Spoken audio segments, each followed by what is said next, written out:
Thanks for tuning into the Loser Kid Pinball Podcast. I am Josh Roop. With me, my co-host, Scott Larson. And I guess it's co-captain. Man, we're on a streak. Son of a gun. It's all good. And Scott? Yes. Black and white. I know you want it. Where you getting actually, it from? My buddy is ordering it. So I'm really? I'm hooking him up with Zach and Nicole at Flipping Out Pinball. So I think it's beautiful. And the good news is they take trades. So if you're like, I want a new game, but I have another one, they'll be able to work with you. If you Definitely. want accessories, if you need those ninja stars for Deadpool, I heard they're back in. Also, if you have a Medieval Madness and you want that XL display, they have those in too, which is a good sign because that means they may be getting closer to make Medieval Madness again.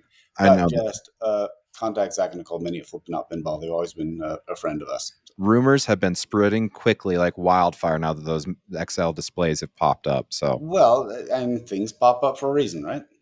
Yep. Okay, I didn't say it, but we're on episode 142. So welcome to 142. I'm excited for our guest today. Me personally, I grew up listening to punk rock and emo and stuff like that. And this band's album, Discovering the Waterfront, I felt like really pushed some awesome boundaries in that rock genre. And they've aged like a fine wine, man. And the gentleman we have with us right now, don't drink wine, so I don't drink wine, but I can appreciate those that do. So if you don't know the band Silverstein, you might know his podcast, Lead Singer Syndrome. We've got Shane Toldon with us. How you doing today, Shane? What's up, guys? Yeah. Thanks for having me. This is cool. I've actually never appeared on a pinball podcast before, so this is my first one. I know you've been doing your podcast for what, 9 years now or something like that? Yep, a long time. I think I'm at like 360 something episodes now. Dang. So yeah, it's pretty wild. But yeah, I enjoy it. I love podcasts. I just love the format. You know, long form. You know, you get really into the little details. I love that stuff. So it's great. Keeping it family friendly. Keeping it PG up in here. No, I totally get you. And it's nice too, because like my job, I work a lot by myself with heating, air conditioning. So it's nice to turn on a conversation and listen to like, I'm a big fan of the Spill Canvas and Motion City soundtrack. And you did interviews with both their main singers. And you get a lot of information you just wouldn't hear otherwise. And it's insanely cool. Well, yeah, there's that. And also just that other singers know that I know. So they kind of give a more complete answer to me. Do you know what I mean? Yeah. They kind of can't, they know that they can't BS me. Right. So sometimes we get really into the nitty gritty and I like that part. So yeah, if anybody wants to hear me blab more about music with other singers, it's called Lead Singer Syndrome. You can find it wherever you find your podcasts. Yeah, it's pretty awesome. Like, I didn't know that you had apparently a fake feud with Motion City Soundtrack because he bought a terrible magician's wig and wore it on stage. Yes, we did. Yeah, we were on Warped Tour in, man, must have been like 2006 or something. And yeah, we were so bored, back in those days. We didn't have podcasts yet. I don't think didn't have cell phones. Podcasts hadn't even come out yet. There was a lot of downtime, a lot of boringness. So we had to make up fake feuds with people we actually liked. Yeah. wait. All the celebrity feuds are made up, right? Yeah. The funniest ones are when you see like some of the rap feuds, and it's like the two rappers are on the same record label, and you're like, "Come on, you got to see through this." Yeah. It's funny though. Or hey, they showed up on the beach like riding their skateboard and totally like jacked up, after they've been working out. It's like, yeah, this is not a publicity shoot at all whatsoever. It's like they just happen to be on the beach. I know, right? Well, I don't know if many people know this, but your band is originally from Toronto, but you moved to Vegas like 20 years ago. Is that what we were talking about? No, I think my sisters lived here for 20 years. Oh, okay. Yeah. And that's kind of how I started coming here so much. I'm here in Vegas right now. I live here now. I've only been here for like a year and a half actually. But my sister's been here for 20 years. So every Christmas I would visit, she's got the big family, and Vegas became kind of like my second home. So yeah, I really like it here. It's a little new to me, and living in the US is a lot different than living in Canada. Like, this is a really weird thing that you guys are from, is it Salt Lake, Utah, right? Yeah. I'm close to the Salt Lake area. Josh is in Dinosaur Land. Okay. So. Yes. Okay. And this is like, I'm not trying to get political or anything, but this just was really weird to me. Went to a McDonald's last night to get some French fries at like, 10:30 p.m. and walk in, waiting for the fries. And there's like these kids, like 18-year-old kids or 19-year-old kids probably walk in. And one of them just straight up has like a gun, like on like open, like in a It's holster or open whatever. carry. Yeah, open carry, like in a McDonald's. And he's just this like, I mean, these are the kind of guys like you don't think anyone's gonna try anything really, but like they had that look about him, like you're kind of keeping an eye on him.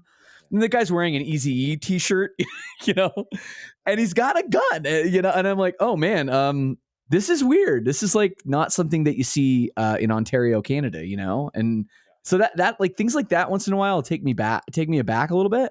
But other than that, yeah, I really like it here a lot. Yeah, I was gonna say you should come visit me because in Dinosaur Land, this is where Doc Holliday and Sundance Kid and all them were, Mm-hmm. and it's not unusual for the Cowboys to show up in the grocery aisle with 6 shooters on both hips. Like, what do you? It's a trip, man. It's a trip, and I know like there's Okay. concealed carry and people, but and I know whatever. It just kind of was surprising to me. I don't know, not something I'm Okay. used to. I will say in Utah, it's actually a very gun friendly state. I guess I'll put it that way. Well, that's And why Post Malone moved here. I had no idea. But like I've never actually gone into a store and seen someone like with a gun on their hip or something. So it's Yeah, well, I had seen it one but time, you like were at a in Home Vegas, Depot right? parking lot. I'd seen it, like that, but like I don't know, but yeah, like an Okay, old cowboy looking guy. This guy looked like he was tall, lanky. Yeah. Okay. Yeah, it was Interesting. yeah. Okay, but this was not Utah. This was Vegas. This is Vegas, like Yeah. right down the street from where I live. Yeah. 10 Wow. minutes from the Strip. Yeah. Okay. Yeah, I don't know. But everything else is it's pretty per usual. I really like it here. Yeah, I like it, and the heat doesn't scare me too much. I think because I grew up in like the coldest place ever, so now I'm like, how 108? Oh, I think we can go hotter, baby. Let's go hotter. 110. Woo, yeah. I think it's funny, and I mean it's like there's air conditioning everywhere. There's shade everywhere. Mhm. It's like a lot of places you don't really have to go outside, so it's not really a big deal for me. It's way better than the cold, that's for sure.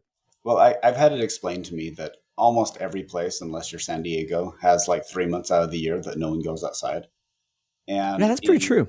Yeah, and in the north, it's the wintertime. I mean, so you're basically heating your house, and in the sand states, it's the summertime, and you're just air conditioning your house, and so it's a flip flop. Yeah, that's a really good way to put it. Yeah. But in Utah, we've decided to snowboard and ski in those winter months when you don't want to go. But yeah, like we don't really even have that in Toronto because we don't have mountains or anything. Like there's some ski, like mini dinky ski resorts, but like that's not really even a thing. So yeah, it's just like everyone plays hockey, I guess. That's all we got. Yeah, well, thankfully though, because of air conditioning, I was actually going on vacation, and my air conditioning went out. And I called Josh and I said, "Hey, dude, my air conditioning's out, and they can't fix it for 5 days. So what do I do?" So just in case you guys have any air conditioning issues, you can call Josh and he can guide you through it. And I changed my own capacitor. Oh wow! So, Look at that. Wild stuff. What was it? One screw, or I guess 4 screws and 3 wires, and you were good to go. Yeah, pretty much. And actually, the panel, because the capacitor wasn't exactly the same size as the original one, and so the panel's kind of like janky back on there, but it's still on there. So, and that probably saved you, probably a lot of money, $200, couple hundred at least. Yeah. The capacitor did cost me $25, so it's okay. Giving away secrets on the air. I know, right? There you go. Shane, so we've got a little bit of a list of questions here for you. And the first one, we got to ask I know Shane or Zach Many is going to go, but how'd you get into pinball? What's your pinball origin story? What does he care? Exactly. I mean, the Topper King needs to calm down. Well, I mean, I think it's like most people. So I'm 43. So, I grew up in the early 90s going to arcades and stuff, right? And just playing all those early, all those like Bally Williams games, like Terminator 2 is one I remember really well, and just a couple, like I see you have a World Cup soccer back there. Well, yes, Josh, yes, you do. that's still one of my favorites because I played the crap out of that game, when I was a teenager. So yeah, I mean, I got into it a lot just through being a kid, and I think for a while there, pinball just kind of like it got dark. There wasn't a lot happening. Stern was the only You mean company almost making games for a died? long time. Yeah, almost Yeah, died. and I mean, I think a lot of people kind of forgot about it, and like a lot of people, I think it was kind of around COVID, maybe for me, just a little bit before. I think sort of reignited my love for it, and all the barcades that kept popping up everywhere. There's like only so much Street Fighter 2 you can play. And yeah, just started getting really into it again. You get to a point in your life where you got a little bit of money, and then you're like, maybe I could buy a machine or two, or yeah, and I've the last few years I've been just really into it and really loving it. It's just playing all the time. Okay, Nice. two questions. One, on Street Fighter 2, which character? Ken or Ryu. Really? Okay. Yeah. That's my go-to. I was a Chun-Li. Like I always played Chun-Li. And you cheap bastard. I know, but you know what? I could win. I could win.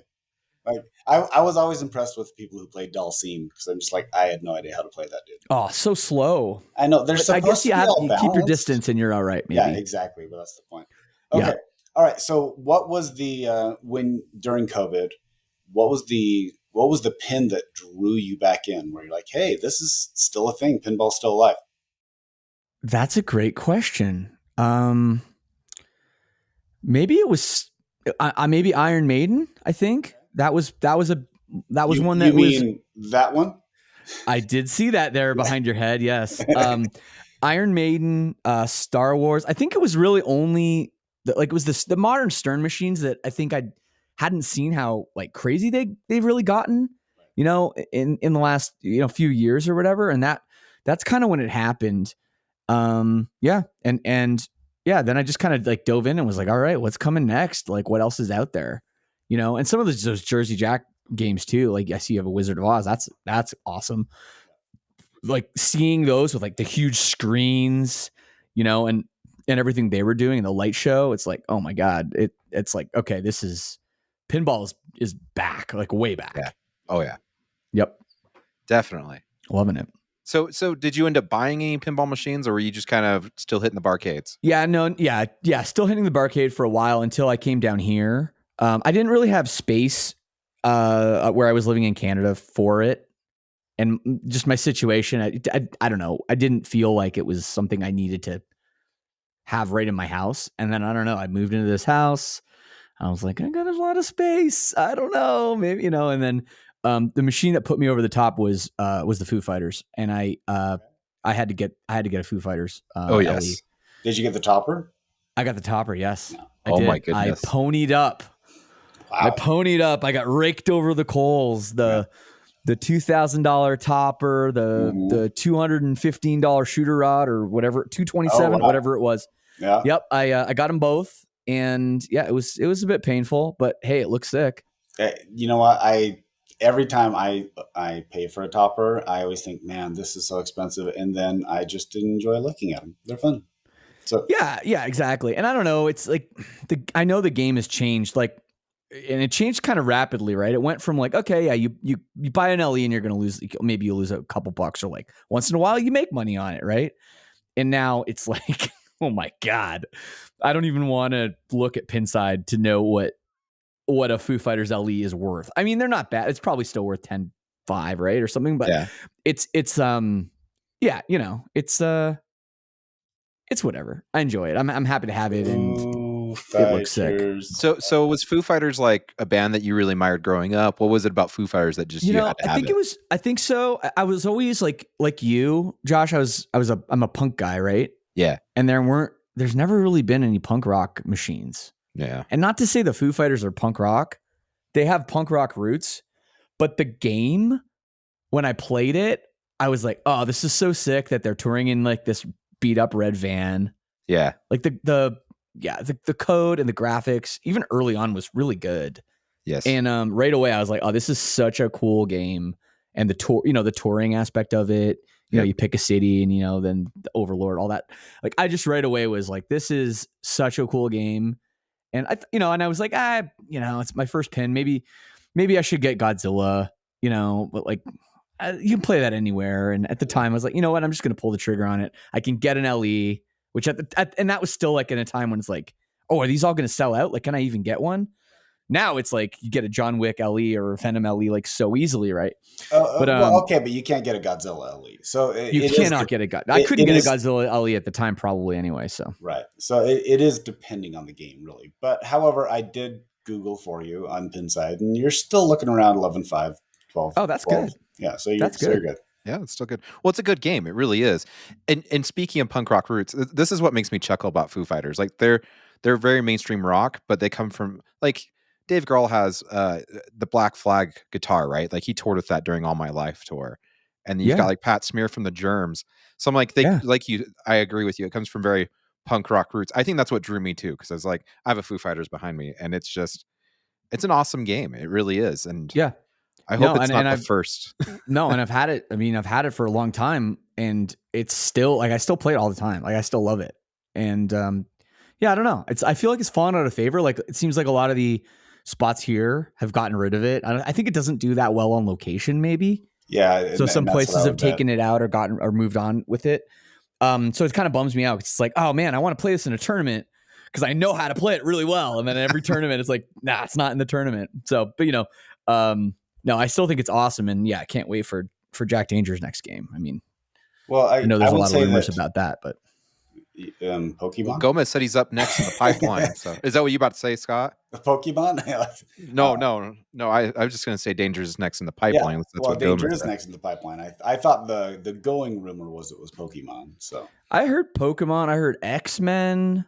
X-Men 96. Yeah, I heard Dungeons and Dragons at one point. It feels like that rumor's gone cold, but I don't know. Yeah, that would be, I think, a Hail Mary. Like you kind of missed the window on that one. I don't know. Chris Pine buying that one. If you got Chris Pine behind it, Yeah.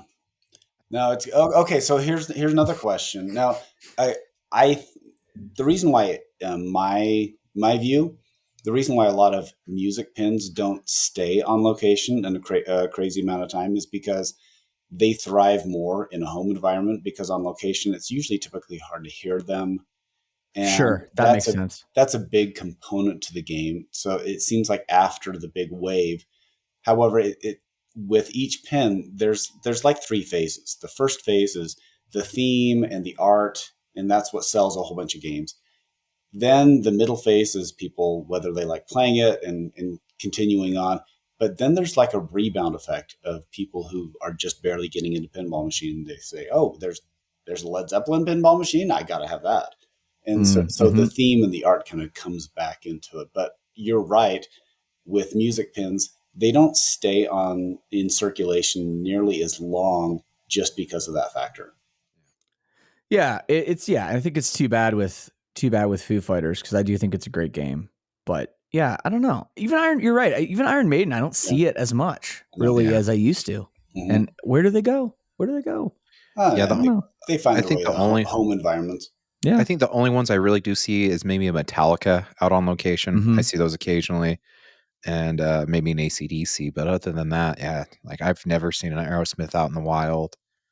Aerosmith's kind of a rad game too. Aerosmith, it doesn't get talked about. I've heard rumblings that they're going to remake that too. Okay, but now you're on the tour, and this is when we went in May. We can talk about this because this was not in the lockdown area. Like I walked by a big stack of decals that were from an Aerosmith side cabinet. And so my question, and okay, that's not an accident. That's not, that was just not set out there. Just, oh, well, we just haven't put these away yet. And so part of me wonders is like, are they punking us, or are they actually teasing that they're going to consider rerunning that? Okay. Yeah. All right. Okay. So you're saying when you guys did like with all the influencers, when you all went to Stern? Yeah. Yep. Okay. Yeah. I heard all about that. Yes. Okay. So there was, there's just no way. When did that game actually come out? 2017, 16. Yeah. 17 So and for 18. that all to be there, they got to be rerunning it. Either I don't that know. or I didn't either see that or the. they're punking us. They could be punking us. They could be. I don't know. I wasn't there, and I don't know how organized it is. Like if it's the kind of thing where stuff is just thrown around because you know what I mean. Yeah. But it's. I mean, Wasn't it's that the probably a big place. unboxing Like it's area? possible that it just happened to be there. Yeah, No, it it was was like actually it was on the floor next to where they do the cabinets, where they Yeah. assemble the cabinets. yeah, but it was Oh. in like this prep area thing. Yeah, so the way it works is they've got pretty much their assembly lines, but at the end of their assembly lines, they've got this big steel cage area where they keep all their old stuff. So like in my thought process is if you're gonna hold on to Aerosmith stuff, it's gonna be in the cage Mhm. where they keep all their old toppers or their old whatever their back catalog is that they might throw something together. It's just really weird that it was open, sitting on the floor next to where they assemble the cabinets. Again, And part of and me it's very wonders if it's a clean. joke. Part of me Yeah. wonders if it's a joke because it's like, dude, we're going to put this out there, and guess what? We're going to get a lot of buzz from this. Either that Maybe, or they were but trying to it's see. Oh, go ahead. no. It is a Spike 2 game though, right? Yeah. Like it's one of the first ones. It The was first? the first screen, like the Yeah. the Batman LCD 66 from was the Stern. first one. Oh, you sure? You sure? Someone will fact check it. Oh my It's okay. goodness. Yeah, that's interesting. Yeah, because of that, then that puts a lot more into it. Like with all the Metallica rumors, you know, it's like okay, they're not going to redo a DMD. Like they're not going to do it as is. I don't think. Right. So I then don't if think they, so because it looks dated. yeah, It's exactly. And it's like before, it's kind of like an alphanumeric going to DMD. Like that is like a line of demarcation. Like you're gonna. totally. And by the way, Josh is looking up to see whether or not Aerosmith was the first one. I And can I'm see telling him. you, it Batman was. 66 Oh was my first. gosh. Aerosmith was second. Oh my Batman gosh. 66 in 2016. Aerosmith in 2017. Okay, fine. Followed by Star Wars. Yeah. There you Batman go. 66 is a great game too. You know, Yes. the funny thing, that's hard to find anywhere either. It is like it's. I played it recently. I was down in Florida for a DJ thing, and I played it down there. Yeah, and it's great. It's fun, man. It's loaded too. There's lots in that. Lots to do. Definitely. It always seems like Gomez games, aside from Lord of the Rings, tend to start off slow and then pick up steam as time. Like it's when Batman 66 came out, the code was laughably terrible, and I understand why because Adam West was really dying at the point. Oh boy. So they wanted to get it out there, but the code was. If you think releasing a code like 0.6 is bad, it was about as bare bones as you could possibly get, and it took a long time for the Lyman code to catch up to make it the game it is now. Well, yeah. I mean, that's the word on the street with James Bond too, right? And that's a game. Well, because it came out around the time of Foo Fighter, right? Like a little before, maybe it was right before Foo Fighters. I think Yes, it was in October, and then Foo Fighters I remember was in January. Yeah, I remember March. playing it, and just my first initial impressions was like, this game is not that fun. The code was bad, yeah. And then I don't know, I kind of love it now. I kind of like when I see it in a lineup. I kind of like want to play it first. I don't usually play it first, but I kind of want to because it's kind of a cool game. It does show that I always roll my eyes a little bit when people say, "Well, you can't. Code doesn't fix layout." Well, it doesn't fix layout. However, how you play the layout, it definitely affects. Yeah. And so you can even Walking Dead was panned when it first came out. Then when the code got up to Steam, people said this game is great. And that's why code really does affect how you approach and how you play a game. Yeah. Yeah, no question. So do you have any other games besides Foo Fighters? I have Foo Fighters. I have speaking of George Gomez, I have a Lord of the Rings. Nice. And I have a Total Nuclear Annihilation. Oh yeah. Yes. Yeah, it's a lot of fun. And in Vegas there aren't any, so it's the only place I can play it is my own house. And I have a Texas Chainsaw Massacre on the way. Just got my confirmation that it's going to get shipped soon. Nice. From Spooky. So yeah, that'll be my lineup for a little while. I'm kicking the tires on a black and white Godzilla. Okay. Because I don't own one. I've never owned one. And yeah, it's beautiful. I saw it actually. I was down at Southern Fried Gaming Expo, and I saw the black and white in the flesh, and that thing, it looks so good. Oh yeah. The cabinet is awesome. And yeah, and playing it, like it the lights were cool. Like, it didn't feel like one dimensional, you know, like people kind of want to complain like, oh, it looks boring.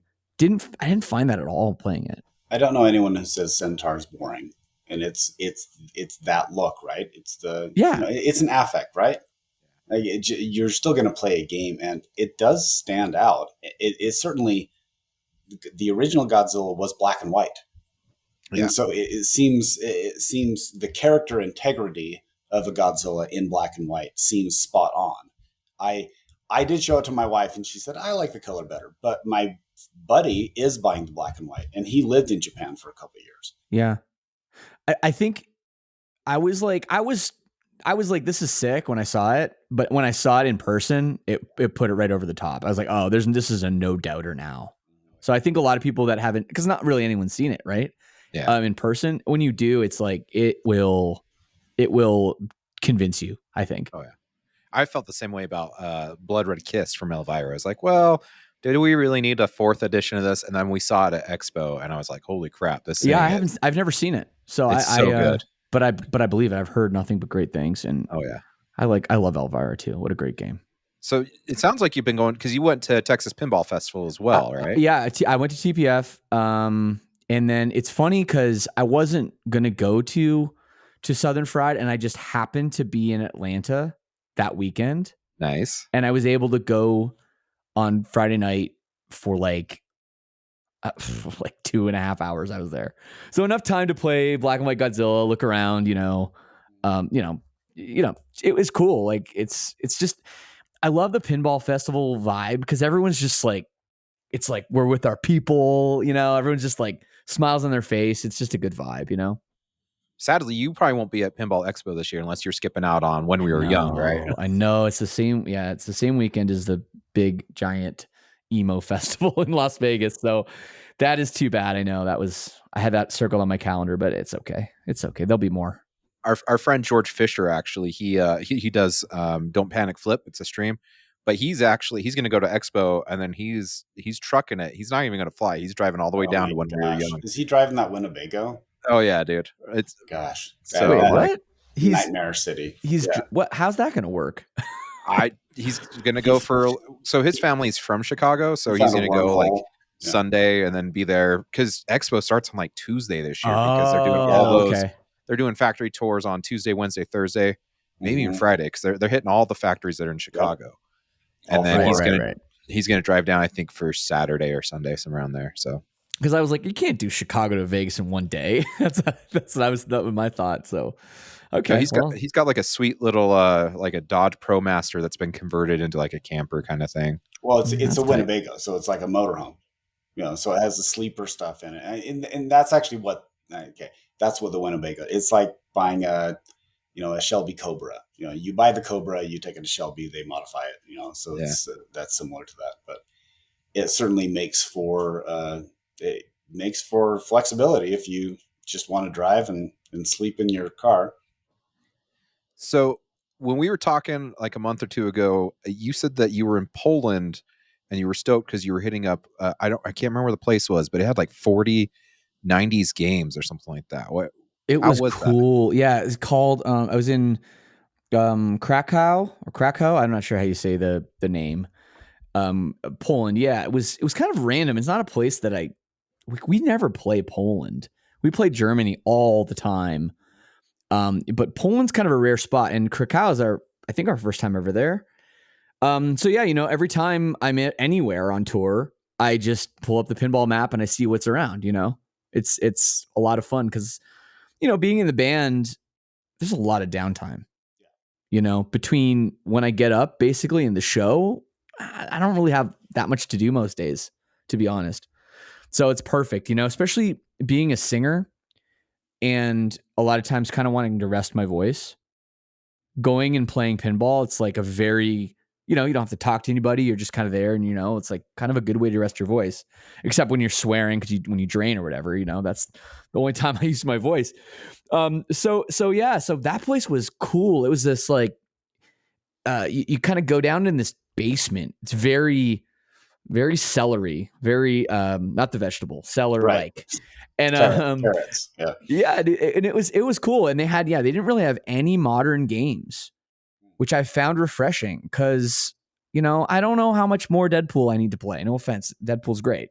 I don't, you know what I mean? It's like when you get to a place and they've got 6 machines and it's 6 modern Sterns. I get it. Yeah. Yeah, like that's fine. Like I'll definitely spend some time there. But, when it's like 6 Bally Williams 90s games, I think I'm more stoked at this point.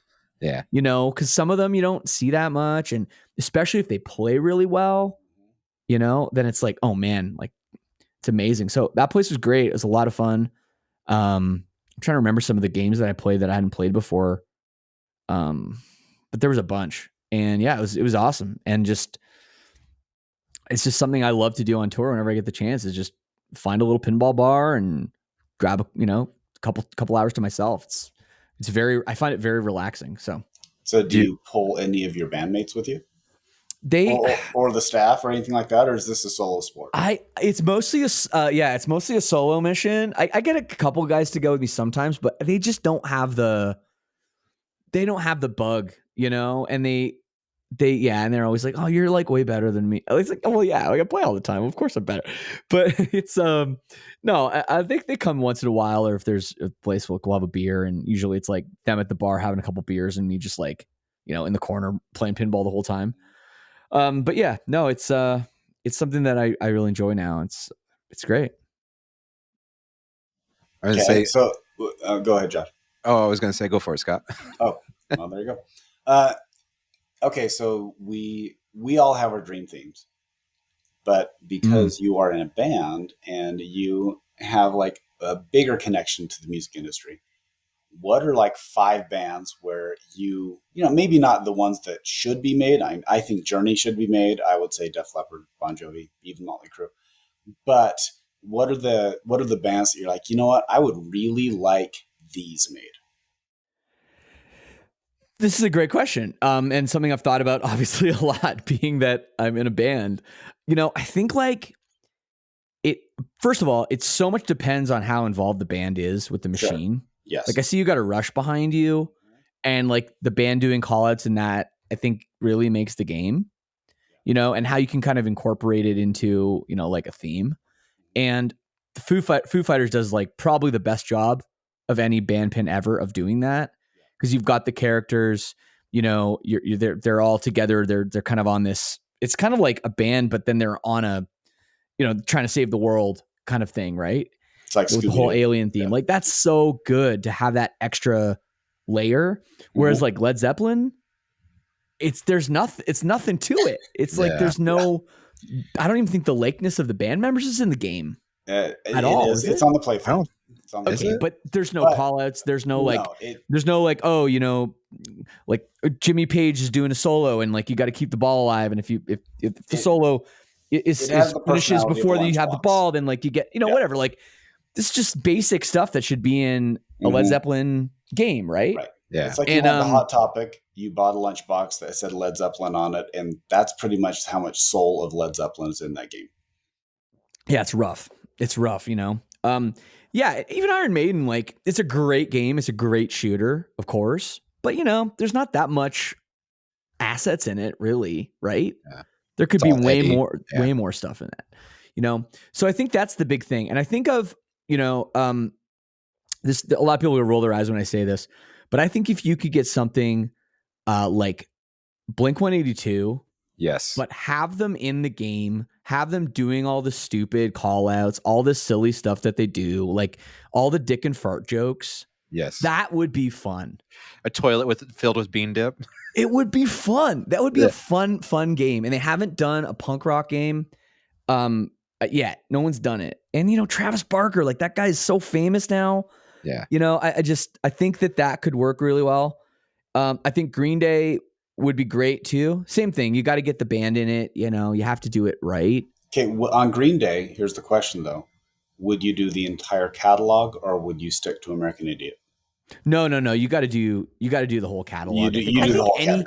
I think Dookie's bigger than. Yeah. Okay. I would say though that, here's my theory on bands.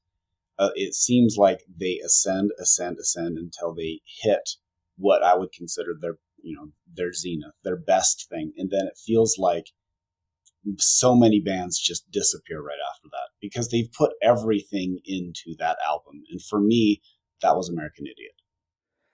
Yeah. Well, everyone has their own opinion. I do. I mean, for me, Dookie is the record. Okay, all right. American Idiot is fine. It's probably like my 5th favorite Green Day record or something. Oh wow! Oh man, that hurts me. That hurts me. Yeah, maybe number 4. I don't know. We're not going to rank records right now, but I don't know. I think like it's with a band. You I think you got to celebrate their entire existence. I think that's part of what makes it fun. Unless you're going to do like multiple ones. Like I thought, there was talk of this being maybe Metallica, doing a new Metallica machine, which would make sense. I mean, like Guns N' Roses did one back in the day or something. Yeah. Like you could do another, like it would sell like crazy with a new layout, regardless of who designed it or whatever. But you could do like, okay, this is going to be dedicated to, they were talking about Ride the Lightning turning 40, from 1984. Like you could do an entire Ride the Lightning theme machine for an anniversary. Cool. But that's maybe you can do that because Metallica's already had a machine, right?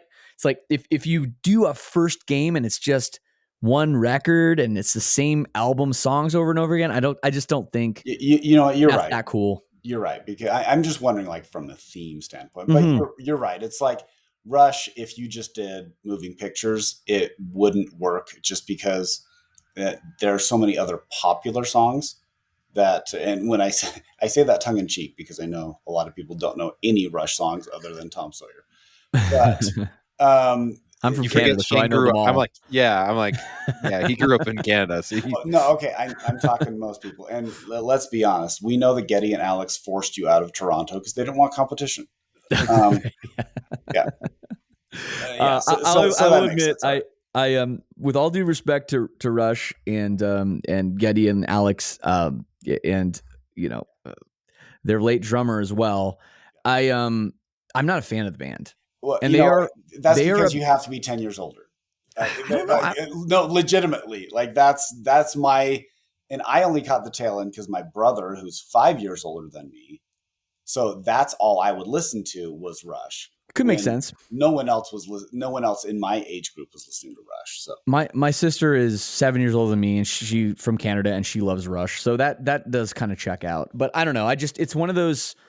And God, I hate saying this on the record, but I guess I will.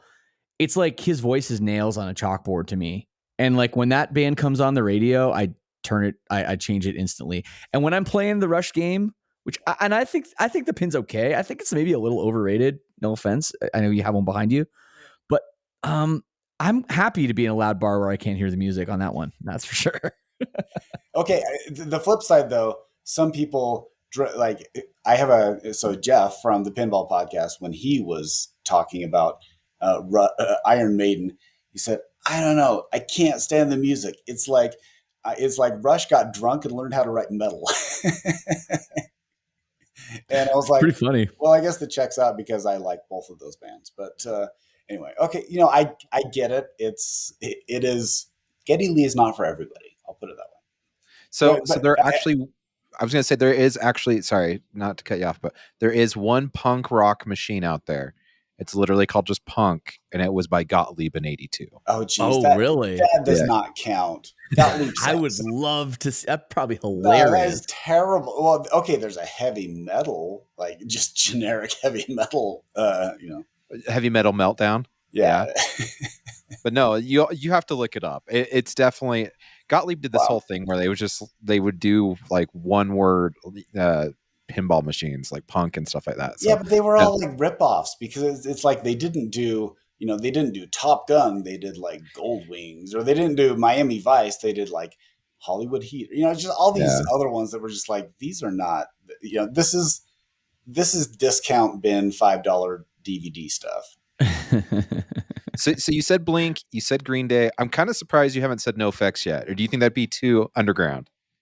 I think it's too underground. I think if I think with a lot of games having smaller runs, you probably could do it. Like there's probably 500 to 1,000 people that would buy a NoFX machine, because I would buy one. I don't Right? even know Maybe who that that's all is. you need now, right? Because you look at Spooky, you know, like with TCM and Looney Tunes, like they can't sell out 888 of each, right? They're not. I don't even think they're close, right? And those games are cool, you know. And I like for me, Texas Chainsaw Massacre was like a dream theme, and I bought it immediately because it's my favorite horror movie, and I was like, this is amazing. And you play as the killer, and I'm like, this is so sick. Like nobody's doing that, and so I bought that game immediately, right? And I think that with certain bands, they have a big enough fan base that it would work, but they have to be the right bands that really mean a lot to people. You know what I mean? Yeah.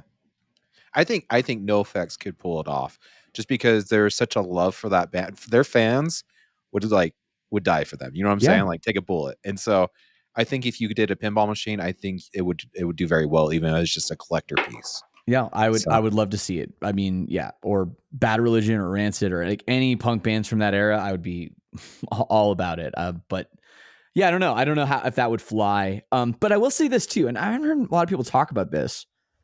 I gotta figure it's way easier with licensing crap to deal with a band and a band's manager than it is to deal with an entire movie studio. Oh, yeah. 100%. Like Oh, that's 100%. got to be way easier and probably way cheaper too. If the band wants to do it, like, oh, we don't need like millions of dollars to for this. Just cool. We can we each get one? Okay, cool. Then like sure, like because it's kind of an honor to have a band pin. I think. I feel like it's a love letter to the band, right? Because like you ever looked Yeah, at the artwork for exactly. Primus?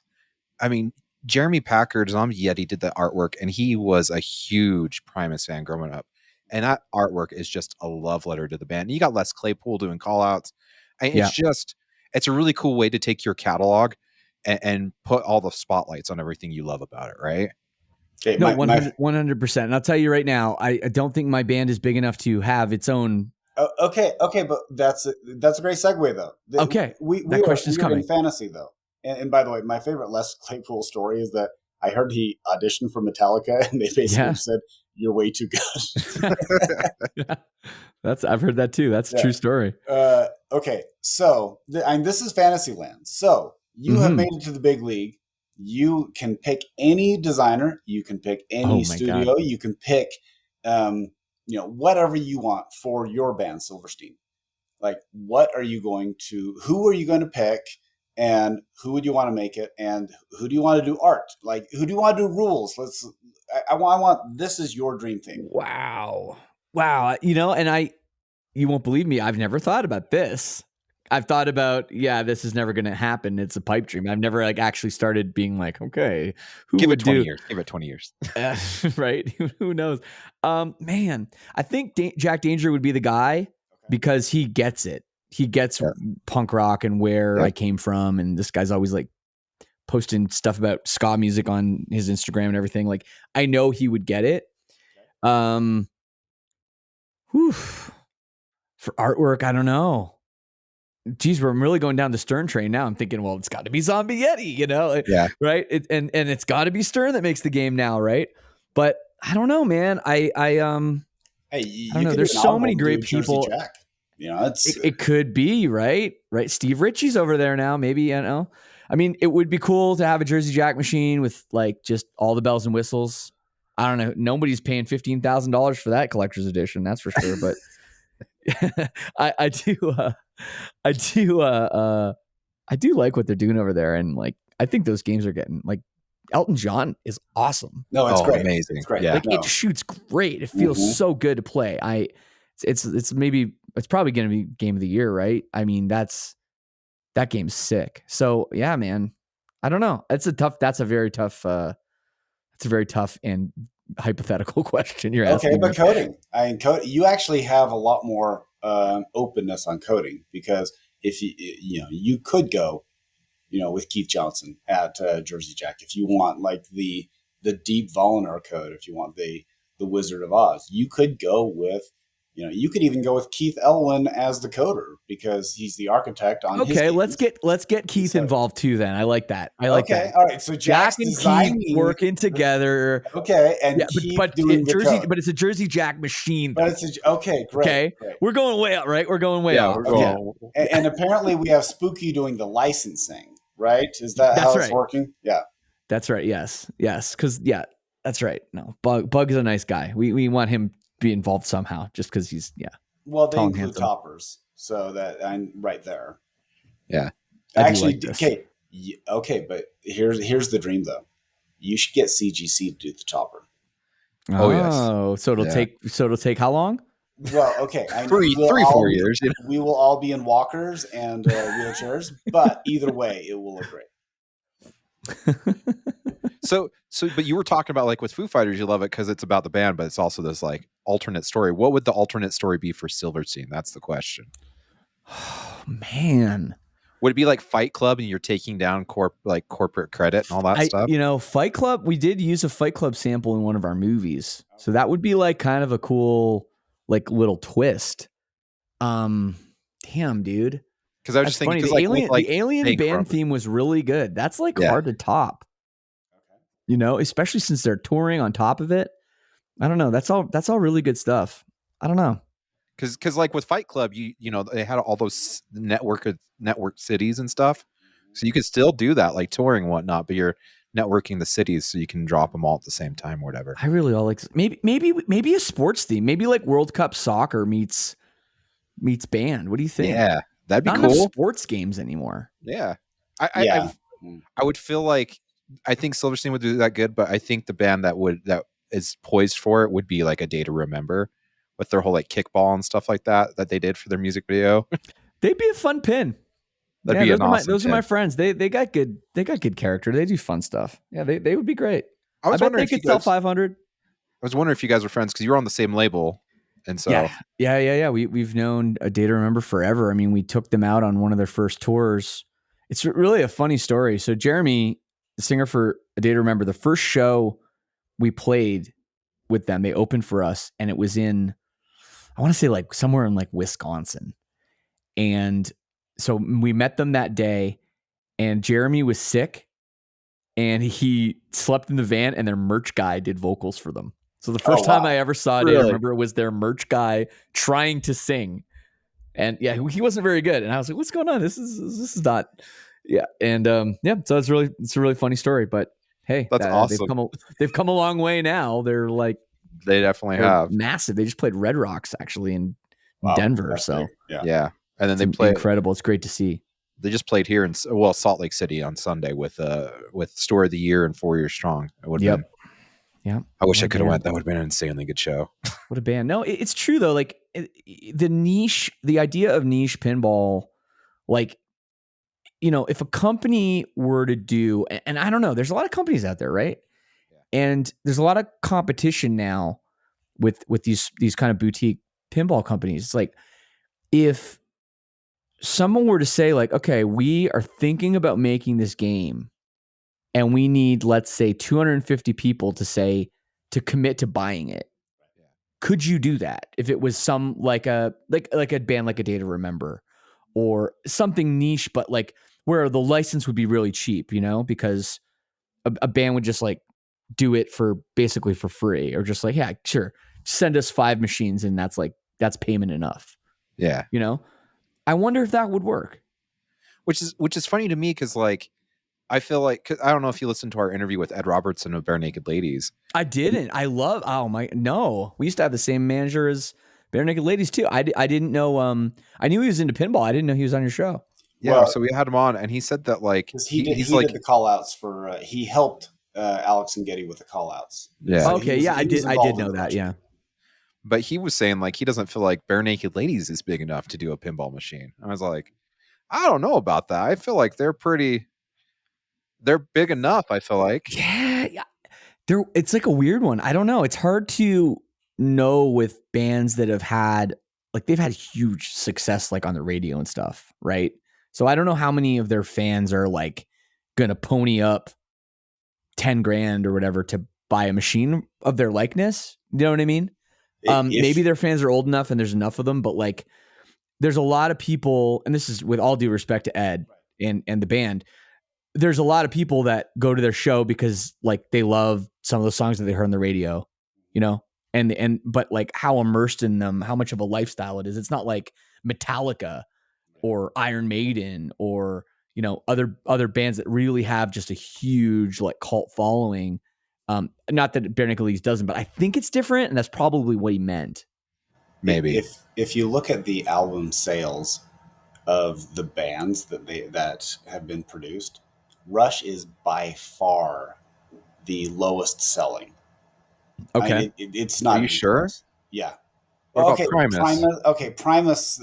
Okay, that was a contract game, and Yeah, so that was I guess it Primus. wasn't a cornerstone. We'll put it that way. Yeah.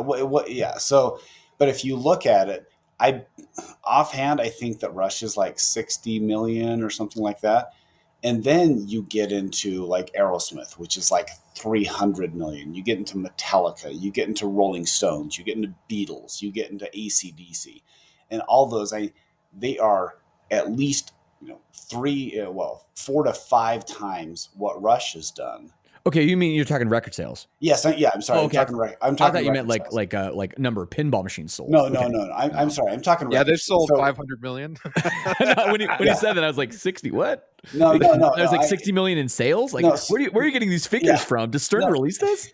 So what I'm saying is that when you're talking about bands, when it talks about how much do you need, I mean, Rush was by far the lowest album sales of all the bands they've done. And if you look at and Primus is a unique example, but if you look at Rush versus AC/DC versus Metallica versus Guns N' Roses, Guns N' Roses, yes. Yeah, you can even argue Elton John, even though Elton John is he certainly sold a lot, but he sold a lot. He sold a lot. No. I'm not sure if the pin is selling as well as like the AC/DC just because of the price point. But so that is something to consider when you're looking at bands: is it enough to move the needle in such a small community of fans? And that's the thing, is my take on it is I don't think the record sales matter. Really? I think no. I think it's the cult following. I think it's the people that are willing to support a band, like through and through, that are like, okay, 5 figures, I'm putting it down, right?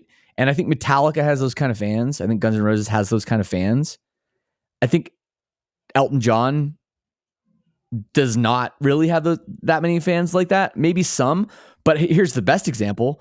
There's no way ABBA has that many fans. Those kind of fans. And they've sold probably more records than all these bands we talked about, right? So maybe that's the problem, is that a lot of companies are going, oh, well, they've sold this many records, so that means we can sell this many pinball machines. And I don't think that it translates. Like, I think Slayer probably hasn't sold that many records. I mean, probably a lot, but like not anywhere near what a lot of other bands would. But I think that no problem you can sell, a couple thousand Slayer machines. So you're saying a Hannah Montana machine would not do well?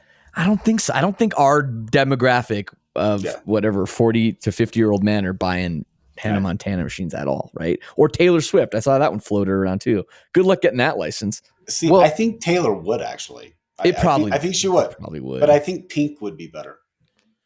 Yeah, it's interesting. I don't know. I don't know. There's so many artists, and I just don't.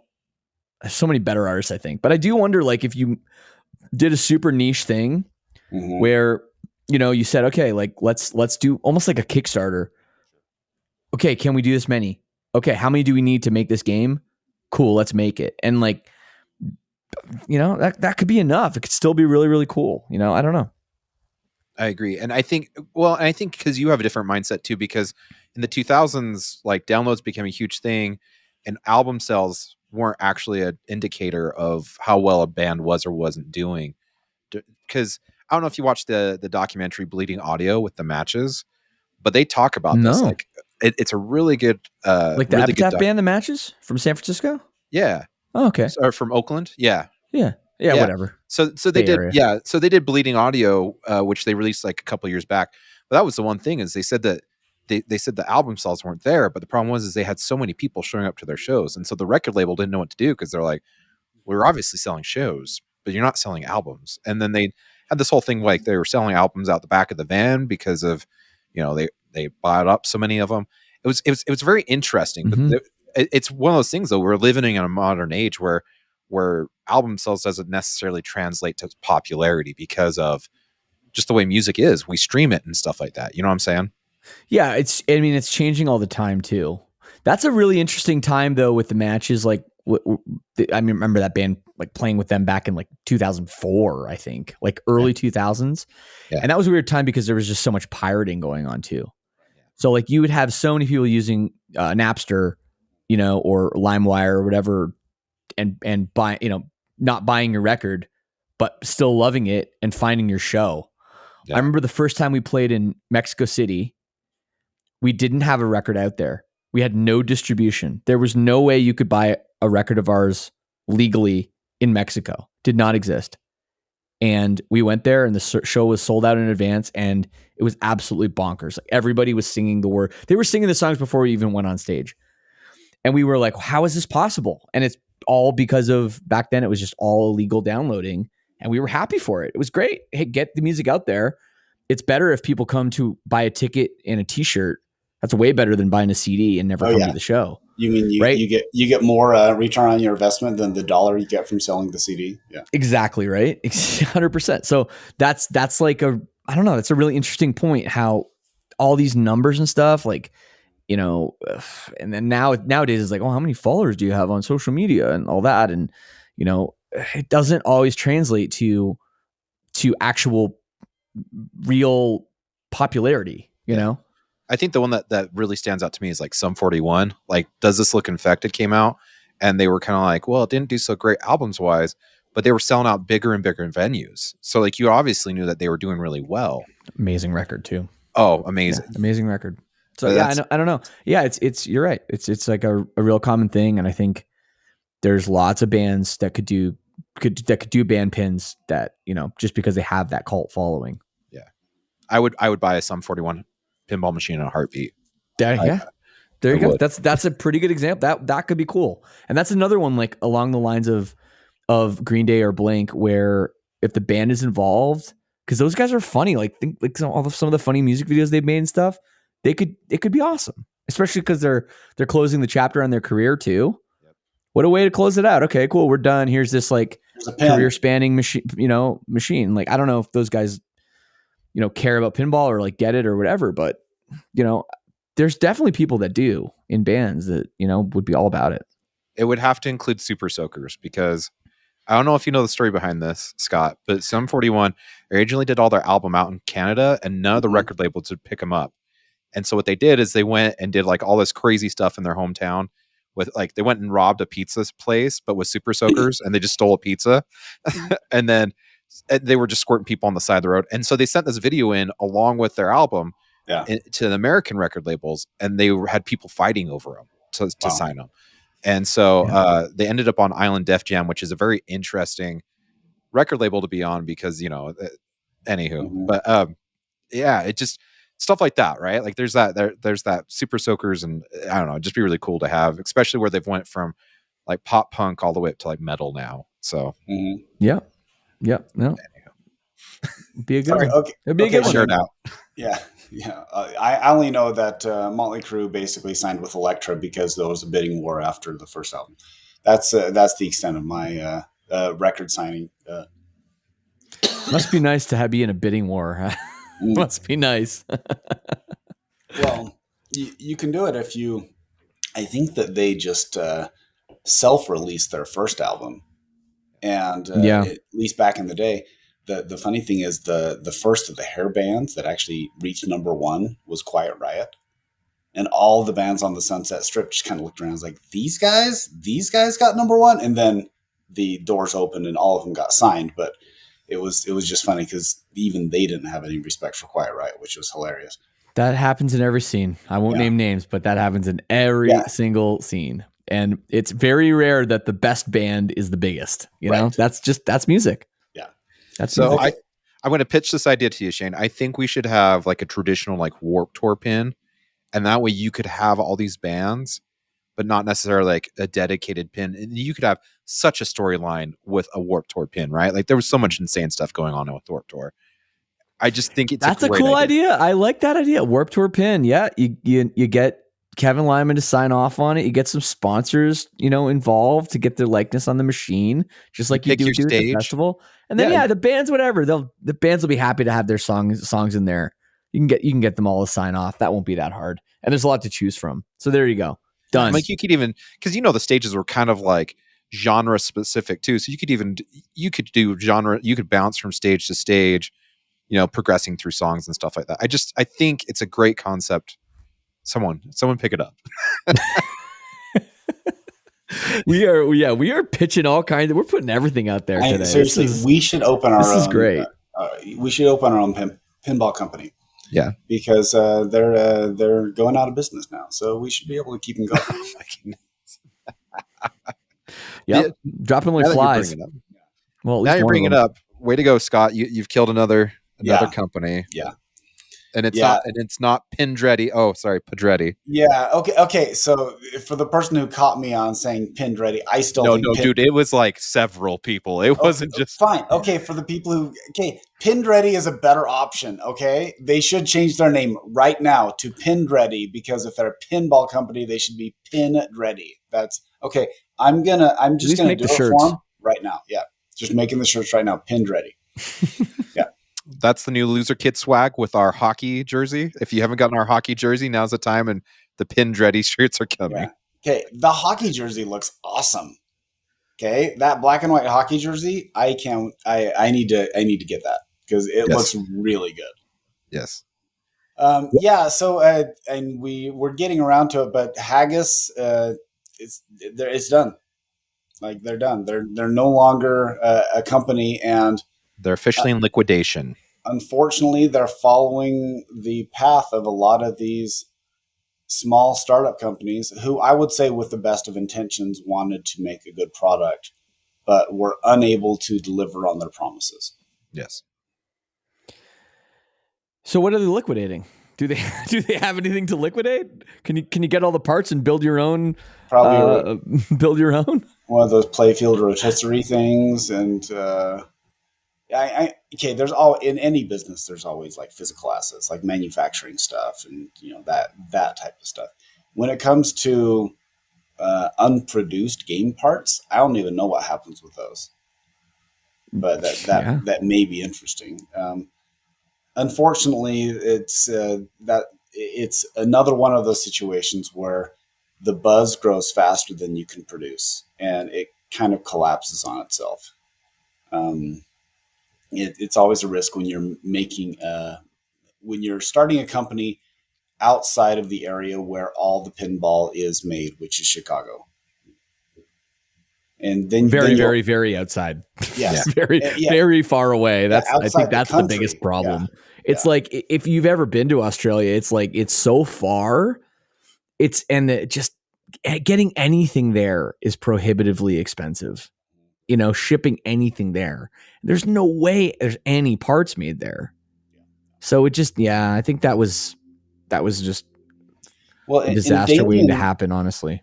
Damien really didn't know much about pinball when he first got into it too. And so there's also that where you have, the Labyrinth guys, the Barrels of Fun guys, those are people who have actually been in the industry. Yeah. And so they have a leg up.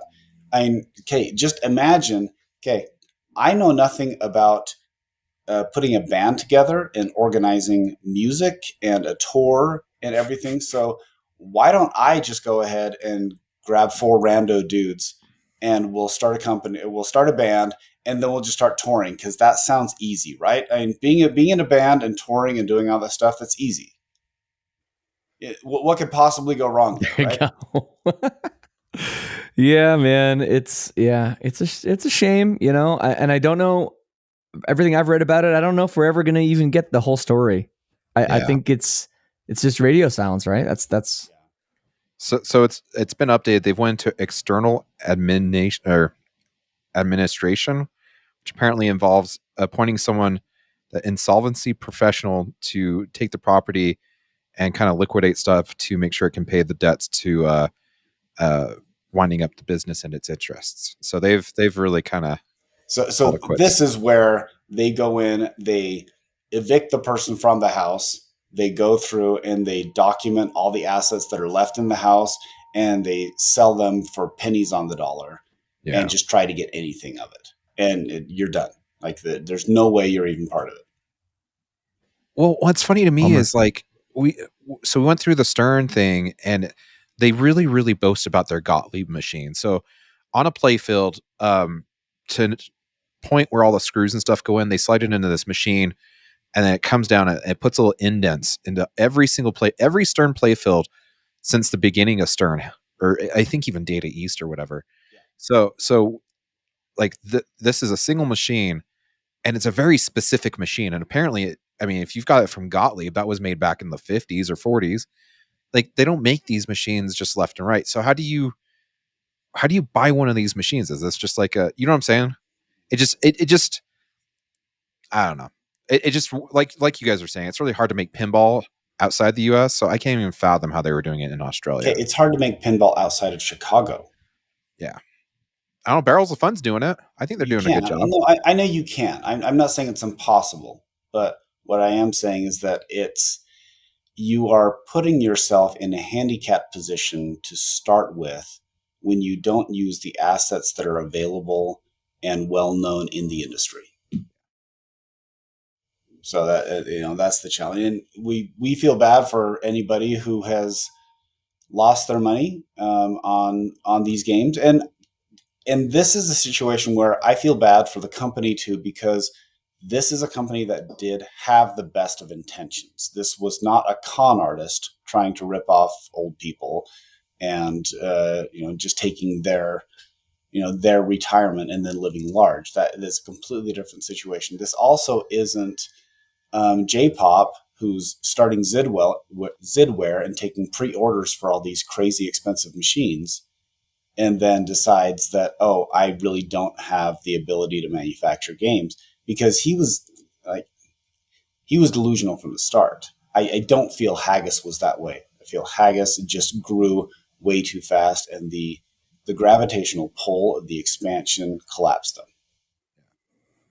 Yeah. I don't know. It just sucks. Like I was rooting for Haggis, and it just sucks. Let, It's yeah. let me ask you guys this though. I mean, with people that are buying new in box games, losing their deposit. I mean, how many times are you going to get burned, right? And I'm not saying that other manufacturers are necessarily going to go under, right? Yeah. There's nothing that says that seems to say that the smaller boutique companies, any of them are going to go away. American Pinball was looking. That's Yeah. maybe Questionable. Yep. yeah. There are questionable things. So you got to think like now that it's happened, where people have lost their deposits and they know they're not getting that money. Do you think that's going to hurt the industry, especially now when you can pretty much just wait and get a game? Sometimes even before, even if you pre-order it, you can even get it somehow. Someone has one or someone got one before you, and you can buy a used one even before your number gets called. Yeah. Do you think that's going to really hurt the industry, especially these smaller companies that rely on deposits? I think it will. I think people have kind of had enough. I think that unless if they're definitely like Barrels of Fun, I felt like it was a different situation, even though it did kind of rely on pre-order money, but they had already had a lot of those built and started shipping them out, right? But I think the pre-order model is kind of done because we have eight good pinball companies that are already established that you can buy a pinball machine from. And so I think it's gonna be harder and harder to be an upstart where you're using, like you said, Kickstarter money. I don't see it happening anymore like that. It will still happen. It will still happen because people are buying off theme and they're buying off FOMO, and they are not thinking rationally when they do this. They they think, oh, $1,000, I definitely want that, is my dream theme, and I'm gonna get in on it, and I'm gonna help them out. I I don't have a problem with any of that. What I do have a problem with is people taking a risk about, hey, I'm going to invest in this project that may or may not happen. And then they cry sour grapes when the company goes under. There is enough of a track record to prove that these are not guaranteed. And so if you are willing to give a company $1,000 to reserve a spot, you have to expect that there is a good chance that you're not going to get that money. And unfortunately, I'm just saying. that's I'm what's just saying happening. that people are getting burned now, though. Like they're Okay, but legitimately, okay, it's happening. So, they've are been those same burned people though. going to do it again? Yes, because skip. Okay, I'll just put them off. Skip B with the Predator machine.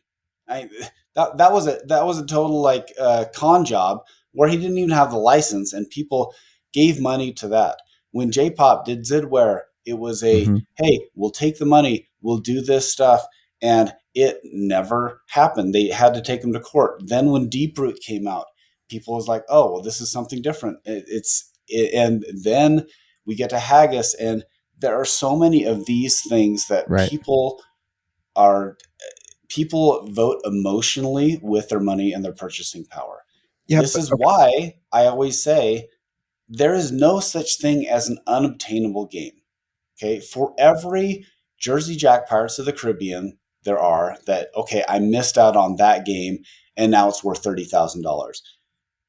For every one of those, there are hundreds, tens or hundreds of games where it's like, okay, I didn't get it exactly when I wanted it, and I may have paid $500 over what I would have done for, but a lot of times you get it for cheaper than what you would have done. Mm-hmm. okay, but I think the problem you're equating. So okay, you've talked about Skip B, but they had Predator, so they obviously had a theme people wanted, right? And then you talk Highway, who had That's Alien. true. Highway No, they also. weren't. No one was clamoring for Okay, Big the Lebowski. more. They finally got their games out after 10 years. But my point being is, so like with Haggis, obviously those people wanted the classic Fathoms and Centaurs. They weren't clamoring for Celts. Look at, so I can think of 3 companies right now that are pretty much asking for pre-order money. Maybe not essentially pre-order money, but they're with those startups, right?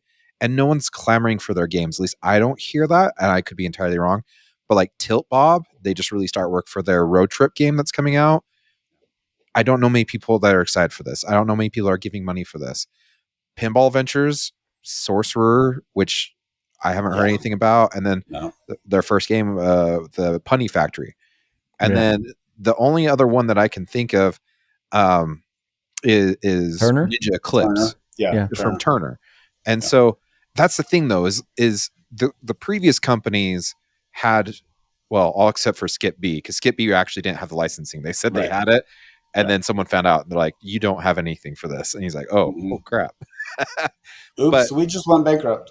but I think when it comes to licensing games, it's going to be very hard for startup companies to get that kind of sway unless if you're like Barrels of Fun, who has an in with people in the industry. So I don't see, as far as your question of people getting burned, I don't see it happening because I feel like the tried and tested will get the licenses, and those that are upstarts are going to have to prove themselves. Yeah. I, I, So Yeah. I think people will still do it. It may not be in the same volume that it's happened in the past, but people will still vote with their, like, just emotionally purchase this thing. yeah, so It's it just unfortunate. sucks. Yeah. Overall, it sucks for Haggis. Are there any rumors of Barrels of Fun's next game? I want to say it's another 80s movie, but I could be entirely wrong. I thought the rumor was, I don't know. I Yeah. was gonna say I I was haven't gonna say heard Princess anything. Bride, but that, no, sorry. No, No, Princess no, Bride. Yeah, Minute that Morphin. P3 that just did that is that. So actually made with P3. Yeah. yeah. Maybe they're competing. There's 2 Okay. Princess Brides coming out. Yeah. It's not the Princess Bride. It's the Prince King. Yeah. Or the king, whatever. The groom king. Okay. I want to transition back to fun stuff though. Yes. Um, okay, Shane, you are assembling a home arcade with 10 machines. Oh man. Which 10 are you picking? Ooh. Well, what are the 10 most expensive? so I can, or the 10 that won't lose me You money. can't buy and liquidate. This is not a genie wishing for more wishes situation. Supreme, Big Bang Bar, Medieval Madness. I'm trying to think what else.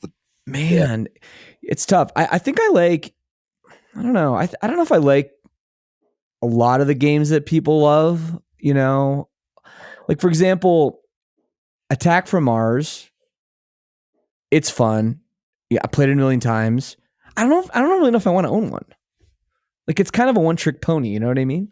Like it's a fun game, you know, but would I okay, does this price not matter? Price don't matter. No, this is price doesn't matter without price. Like I want 10 games and you can say why you're picking each game. Okay. Oh, this is so hard. Well, I'll start with Godzilla Black and White. There you go. Okay, that's the GOAT right there. And it's beautiful. So I'll put that one not in the corner. Well, I'll put it in the corner where I can see the side of that cabinet. That's for sure. Man.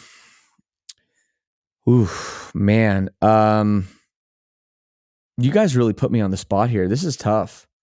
I'm keeping my Foo Fighters LE. That's for sure. Okay. Got to keep that. So that's two. To the floor. That's two. Okay, you've got to try Scott Denise's. Have you tried? You've never been in his room, right? His sensory room for TNA.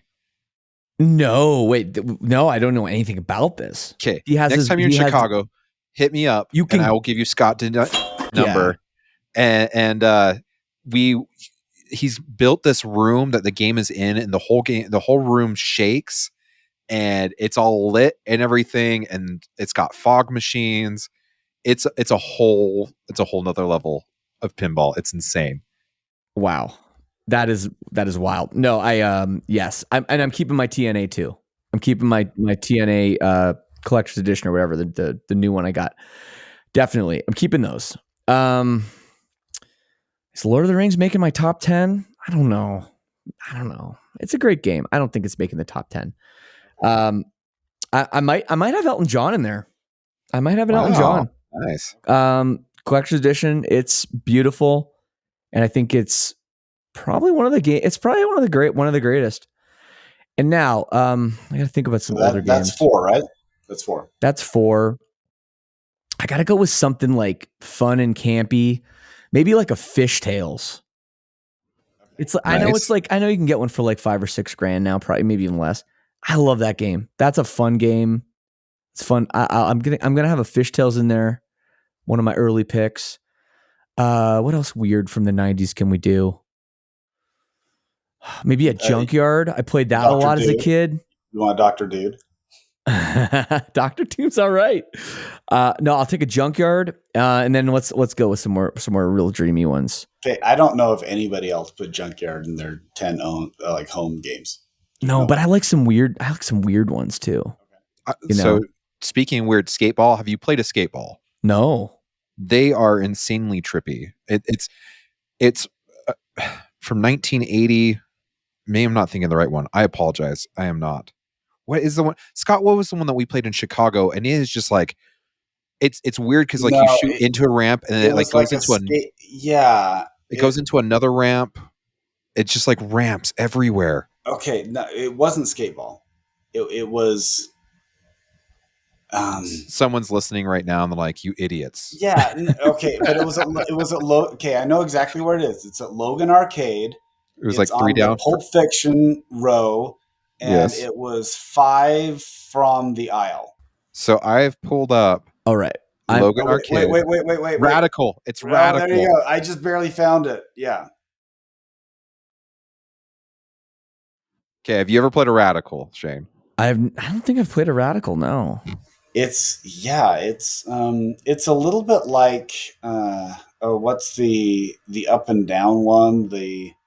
What, Bonsai Run? Not Blackwater 2000, the one with the Blackwater 2000 is a good example though. Yeah, it feels a little bit like Blackwater 2000 or 500. Blackwater 500. Yeah, Blackwater 500, and the motorcycle one that goes up into the back glass. That's not Blackwater. That's Pat Lawler did it. Yeah, it was one of his first one. Yeah. Anyway, okay, Shane, back to your. Okay. All right, I I had to pull up Pinside because I can't do this off the top of my head. But okay, I think I gotta have a Theater of Magic in there. Yes, That's a good one. That's a good one. And maybe Circus Voltaire I'd have, but if I already got Theater of Magic, do I want two Magic-y circus games? I would take Circus Voltaire just because it has an awesome creepy factor. It is sick. Yeah. Yeah, it is super sick. Maybe a Twilight Zone. Really? Okay. Yeah, I like Twilight Zone. I think it's like it's a bit of a drainer sometimes, but it's if it's set up right. Like I was at this place out in Buffalo, New York. My parents live close to Niagara Falls, so right near the border, and it's called Pocketeer. If anybody knows this place, it's incredible. They've got like 80 or 90 machines, and they've got all the modern games, and they got a really good selection of older ones. But what sets that place apart is they're all just tuned up so well. And I've never played a Twilight Zone like that. And when a Twilight Zone, like, I didn't know it was possible for it to play that good with like speed and just like, oh man, when that machine plays good, it is fun. Oh yeah, it's a fun game. Pocketeer. Anyone's in Buffalo area, you got to check that out. If the rumors are true and there's a Twilight Zone being remade as we speak, are you going to pick it up? Is the question. I don't know. Maybe. Yeah, I've heard about that rumor too. I might. I don't know. I might. I mean, if it's getting remade, there's obviously a demand for it. There's people like me, they're putting it in their top 10, I guess. Yep. All right. How is that 5? How many is that? Did I pick? I don't even know. I think that's like 8. Well, okay. No, wait. You had Godzilla. You had your TNA. You had Elton John. And I had Foo Fighters. You had Foo Fighters. Then you also had Junkyard. Oh, yeah. I might take that one back now. Yeah. See, I told you. No one's putting Junkyard in their top I might 10. take that one back. Yeah. Yes. There was Junkyard. There was also... it's just nostalgia for me. Fishtails. Because I do like Fishtails. It's a lot of it's nostalgia, though. These are the games that the arcade had when I was a kid, And that's like Terminator 2, not my favorite game. I kind of want one though, but it's not my top 10. It's not my top 10. Well, okay. I'll take a JJP Pirates. Okay. That's a good one. Yeah. Solid. And you're 7. If I that's 7 now. Okay. You said Theater Magic was another one. Okay, too. that's 8. I did have Theater Magic and Twilight Zone. That's 9. Okay. And for my final pick, I'm going with Pinball Circus.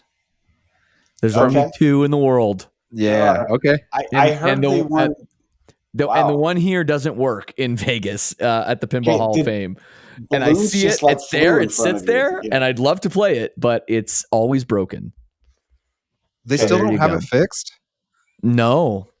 It's broken, and Wizard of Oz is also broken. And apparently they just can never be fixed. I've tried to have conversations with that guy about it, and he's like, yeah, it's never going to happen. So, well, I don't know. The challenge is it could be done with the right administration and the right staffing. I guess I'll put it that way. You hit the nail on the head, man. It's like I still go there probably weekly because it's great, and they have I have all the modern machines, and it's fun. And every time I'm there, I play something weird and old because there's still like something there that I'll be able to check out. But man, I just wish that place had a little bit of vibe. Yeah, just a little bit, like just somewhere I can, buy a drink that's not a vending machine. It has the vibe of a Venditaria or a Kmart. It kind of does. I'd argue Kmart has more vibe. Yeah, it's maybe the back. The shipping receiving room of the Kmart. That's more akin the loading dock. The vibe. Yeah, exactly. So but I no, I mean I support the place and I go there and everything, and they got tournaments and stuff that but I don't know. I just wish I wish they just the guy give a little bit away, and get someone else in there to kind of manage the place. And I know they had a bunch of techs fixing the game, but I think some of them were just kind of handcuffed with what they were allowed to do. They weren't having they didn't give them, free reign to okay, I can fix this machine. Well, I think they were definitely micromanaged on everything, and that's too bad. That Okay, is. so that's actually a pretty solid 10. Well, thank you. Is I just, if you gave me, I guarantee you, if you said, all right, like if you asked me yesterday, I'd have that on lockdown. Because now I'm looking for what else I need. What else do I need? Let me ask you this: any surprises and anything that I'm like I really should have had in there? Fishtails was a surprise for me. Yeah, I I know agree. it's a nostalgic one for me. Yeah, and for me, that's a little bit more like Contra on the NES. Like, it's not a Yeah, great totally. game, but I'll still pull it up and throw the 30 guys in and go to the end of it and call it good. Yep, that's a great example. Um, I'm Like a little. another game I love from that era that's not really very good is like I love Pinball Oh because that was man, like the game. It was everywhere as a kid, it's but so like bad. It's it's so bad. bad. It's It's bad. terrible. Jackpot is Terrible. better too. Oh Yeah, yeah. yeah. But it's I don't know. It's there's games that I just like really just like I grew up with. Like World Cup soccer. I probably could put that. I mean, it's in your lineup, dude. Oh So yeah. It's it's one of my great. first games, and it's been here. It's almost been in my house for a decade now. So Yeah. Okay, I am surprised that there are a couple that I would definitely consider. Now what you're not seeing is on the wall opposite from me is I have Attack from Mars, Medieval Madness, Monster Bash, Cactus, and Beatles. Monster So Bash. That would be there. That if I was yes, gonna pick from all those monster. That's one I forgot. I love Monster Bash. yeah, but like I'm just glancing through top 100, and here are a couple that I thought would have gotten some consideration from you. You know what? Guns N' Roses. I'm a little surprised. Oh That yeah. It's it. I don't know. I don't really like the way it shoots. Okay. I've always said that it's an experience game. It's not necessarily the best layout, but no game brings the experience of a concert in more like that. Yeah, it's got a great light show. I agree with that. And I don't know. Everyone I've played, I think ever has Yeah, been kind of messed up. I don't know. I think a and, lot of and things can that go and wrong with that's that game. fair. That's fair. Okay, yeah, I'm kind of looking to figure out if there's any like glaring ones. Um, I'm actually, I'm kind of surprised there wasn't like some rando one from the 80s, like High Speed or I like high speed's cool. I like Black Getaway Knight 2000 a lot actually. Mhm. That's a fun game. Yeah, there's a bunch, man. or like Flash Gordon. Yeah, there's a bunch, man. What I don't about you, know. Josh? I, I don't know. I don't. Everyone's tastes are so personal. I just don't know. Oh, geez, this isn't a politically correct thing. You're not running for office. Tell him where he's wrong.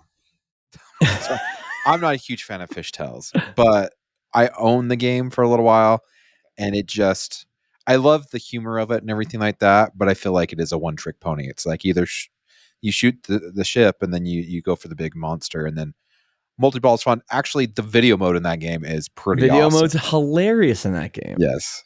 So Yes. Yeah, it's uh, better than the video mode in Baywatch. Although I do like Baywatch too. Baywatch is kind of an underrated game. it Yeah, really is. Like that's not It's a in the good one. top 100 on especially if Pinside, it's I don't tuned think, in. and I Yeah, think it probably should be. yeah, Yeah, I agree. You So know, yeah. I don't think it's actually in the top 100. no, I don't think it is. But I mean, I don't know, man. It's hard. Like so many of these modern games, a lot of them, I don't like. I wouldn't want a lineup of 10 modern No, Sterns. And even though they're and great, it's just like a lot of them feel very similar.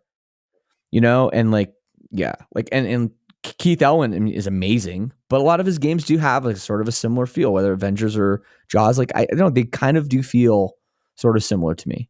yeah.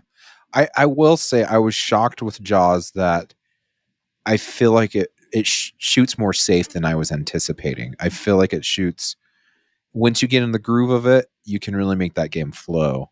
And I was expecting more danger to it, which you can always remove posts and yada yada. But Mm-hmm. you can make any game harder. Yeah, yeah, but Uh, it's definitely a fun game. Well, Jaws, I I think the thing with Jaws, it's kind of like there's two in lanes because you've got that other flipper on the right, the mini Yeah, flipper, and you can hold the ball anytime you want. So that really slows the game down, and it's kind of like you got a lot of that, and you got the ball save, gate oh yeah, thingy. the overship or close call. Yeah, Yeah, you got that, and you've got the button, whatever it is, the orange button that you hit to ball save in the left out lane. So there's so many ways to like get out of trouble in that game, which is like it's fun, but also I find in tournaments that's a long playing game sometimes. Yeah, it's funny because the life ring on Jaws has Life made ring, yeah, me. that's it.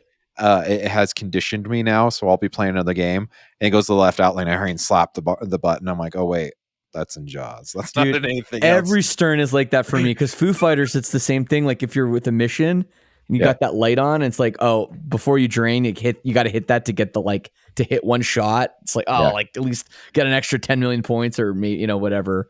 Yep.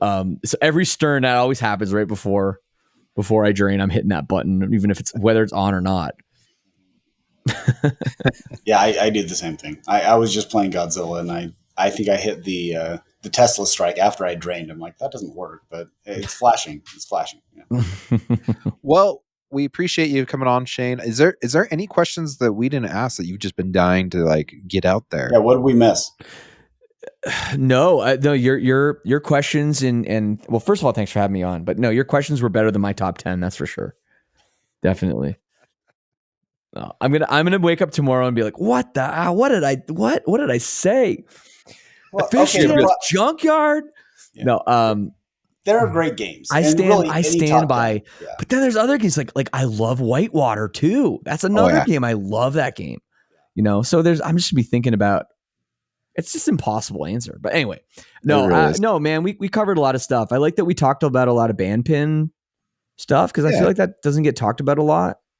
The intricacies of that, they're just kind of lumped in with other ones, but I think they have a very unique. It's a very unique license, right? Because it's such a small group of people in control of that, where that doesn't happen with movies or TV, or comic books or whatever at all. And I know the story that people get tired of hearing, but it just goes to show, like, so with Guns N' Roses, right? Like Eric was having a hard time trying to get "Live and Let Die" because that's originally a Beatles song. Mm-hmm. Actually, it's a Paul McCartney song. Oh, it's a Paul McCartney song. Sorry. So they were having. It's actually Wings, if we're getting really technical. But fine. But they were having a hard time getting that song, and Slash called up just to see the progress, and he's like, "Well, we're going great, except for getting Live and Let Die." And he's like, "Give me 15 minutes." And then he's on a 3-way call 15 minutes later with Paul McCartney and Slash. And he's like, "Yeah, it's not a big deal. We'll take care of it." Hey, go ahead and use it. Yeah.